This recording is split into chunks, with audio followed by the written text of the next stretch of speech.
লক্ষ্য করে বলেন, আব্বাজান, যেদিন থেকে আমার গর্ভে সন্তানটা চলে এসেছে, এই দিন থেকে দেখা যায় অটোমেটিকলি আমার শরীর থেকে মেশকে আম্বরের সুঘ্রাণ প্রবাহিত হয়।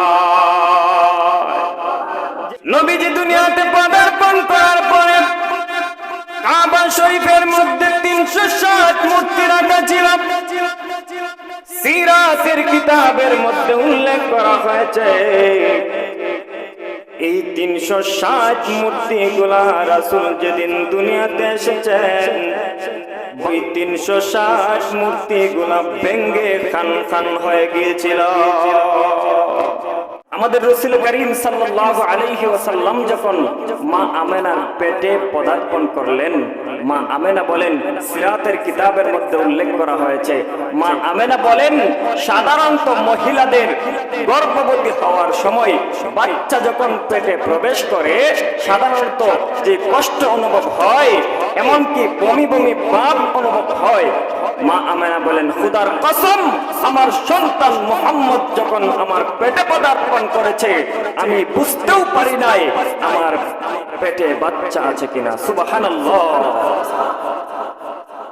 মা আমেনা বলেন, আমার গর্ভে যখন আমার সন্তান মুহাম্মদ চলে এসেছে আমি নিজেও তার পাই নাই, আমার শরীর থেকে মেশকে আম্বরের সুঘ্রাণ বের হইতে থাকে। জোরে বলেন না সুবহানাল্লাহ। মুহাম্মদুর রাসূলুল্লাহ সাল্লাল্লাহু আলাইহি ওয়াসাল্লামের দাদা খাজা আব্দুল মুত্তালিব মা আমেনাকে বলেন, বৌমা, আমার সন্তান মারা গিয়েছে, আর আমাদের প্রথা অনুযায়ী স্বামী মারা গেলে পরে সুগন্ধি ব্যবহার করা নিষিদ্ধ, সাজসজ্জা করা নিষিদ্ধ, কিন্তু দেখা যায় তুমি সুগন্ধি ব্যবহার করে সেই গ্রামে গঞ্জে হাঁটাচলা করো, কারণটা বুঝতে পারলাম না। এই মুহূর্তে মা আমেনা বলেন, ও আব্বাজান, আমি একটু থুতু নিক্ষেপ করলাম, আপনি তাকায়া দেখেন এই থুতু থেকে কেমন ভাবে সুঘ্রাণ বের হয়। মা আমেনা যখন থুতু নিক্ষেপ করেছে, খাজা আব্দুল মুত্তালিব লক্ষ্য করে বলেন, সারাটা ঘর মেশকে আম্বরের সুঘ্রাণে সুঘ্রান্বিত হয়ে গিয়েছে। মা আমেনা বলেন, আব্বাজান, এই মুহূর্তে দেখেন তো সুঘ্রাণ আছে কিনা।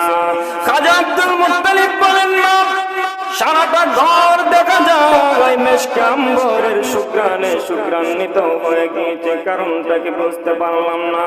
মা আমেনা লক্ষ্য করে বলেন, আব্বাজান, যেদিন থেকে আমার গর্ভে সন্তানটা চলে এসেছে এই দিন থেকে দেখা যায় অটোমেটিকলি আমার শরীর থেকে মেশকে আম্বরের সুঘ্রাণ প্রবাহিত হয়।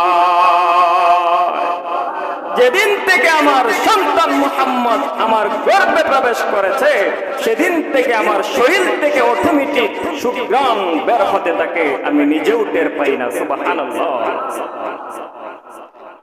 আমাদের রাসূল করিম সাল্লাল্লাহু আলাইহি ওয়াসাল্লাম যেদিন দুনিয়াতে এসেছিলেন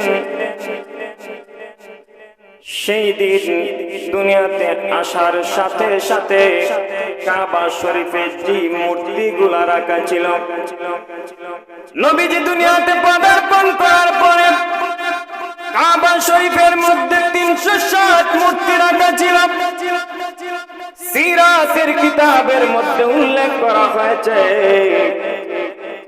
এই 360 মূর্তিগুলা রাসূল যেদিন দুনিয়াতে এসেছেন 12ই রবিউল আউয়াল সোমবার দিন ওই 360 মূর্তিগুলা ভেঙ্গে খান খান হয়ে গিয়েছিল।